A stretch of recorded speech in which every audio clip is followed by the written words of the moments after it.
The Seleucid-Parthian Wars were a series of conflicts between the Seleucid Empire and Parthia which resulted in the ultimate expulsion of the Seleucids from Persia and the establishment of the Parthian Empire. The wars were caused by Iranian tribes migrating into Central Asia and the inability of the Seleucids to properly defend or hold together their vast empire. Background: in 323 BCE, the Seleucid Empire was founded by Seleucus I Nicator, a general of Alexander the Great, stretching from Syria to the Indus River and comprising most of Alexander's realm. The Seleucid state was the most powerful of the Diadochi kingdoms that sprang up after Alexander's death. Quickly, however, the Seleucids ran into trouble trying to maintain such an extended realm, facing constant warfare against the other Hellenistic states in the west and with unrest amongst their Iranian peoples in the east. Taking advantage of the Seleucids' preoccupation with the wars against a Celtic invasion of Asia Minor in the west, around 245 BC, Diodotus and Andragoras, the Seleucid satraps of Bactria and Parthia respectively, declared their remote provinces independent states.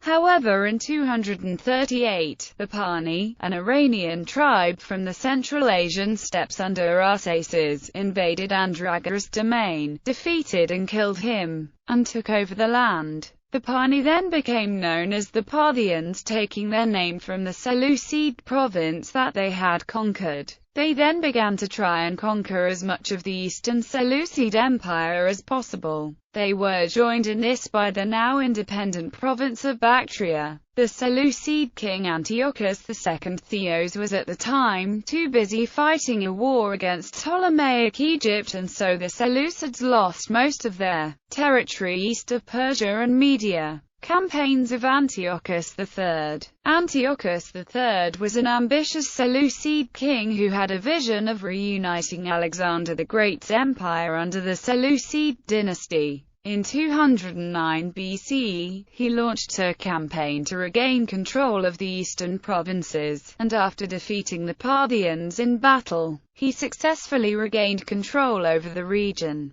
The Parthians were forced to accept vassal status and now only controlled the land conforming to the former Seleucid province of Parthia. However, Parthia's vassalage was only nominal at best, and only because the Seleucid army was on their doorstep. For his retaking of the eastern provinces and establishing the Seleucid borders as far east as they had been under Seleucus I Nicator, Antiochus was awarded the title Great by his nobles. Luckily for the Parthians, the Seleucid Empire had many enemies, and it was not long before Antiochus led his forces west to fight Ptolemaic Egypt and the rising Roman Republic. Rise of the Arsacids and the end of the Seleucid Empire. Seleucid power began to weaken after the defeat of Antiochus at the hands of the Romans at the Battle of Magnesia effectively broke Seleucid power, and in particular the Seleucid army. The Arsacids took power in Parthia and declared their full independence from the Seleucid Empire. In 148 BCE, the Parthian king Mithridates I of Parthia invaded Media, which was already in revolt against the Seleucid Empire. After winning a decisive battle at the Battle of Ecbatana, Mithridates was able to annex Media from the Seleucid Empire, and in 141 BCE they captured the major Seleucid city of Seleucia, which gave Mithridates control over Mesopotamia and Babylonia. These victories gave Parthia control over all the land between the Euphrates and Indus rivers.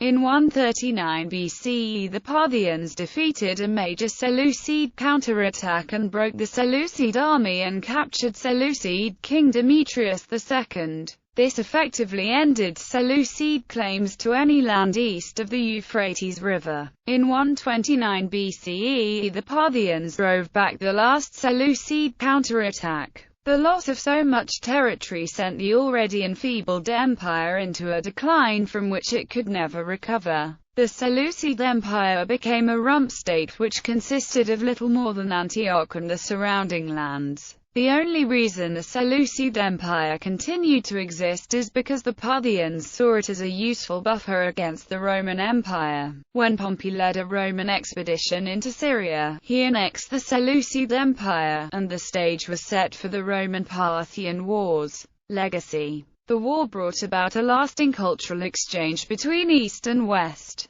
Greek ideas would be remembered in the East long after they had been forgotten about in the West, while Persian and Indian influences in sciences, literature and architecture would be introduced to Western powers such as the Romans. The westward expansion of Parthia during the war would eventually lead to clashes with the Roman Empire. The Roman-Parthian Wars would embroil these ancient empires until the 3rd century.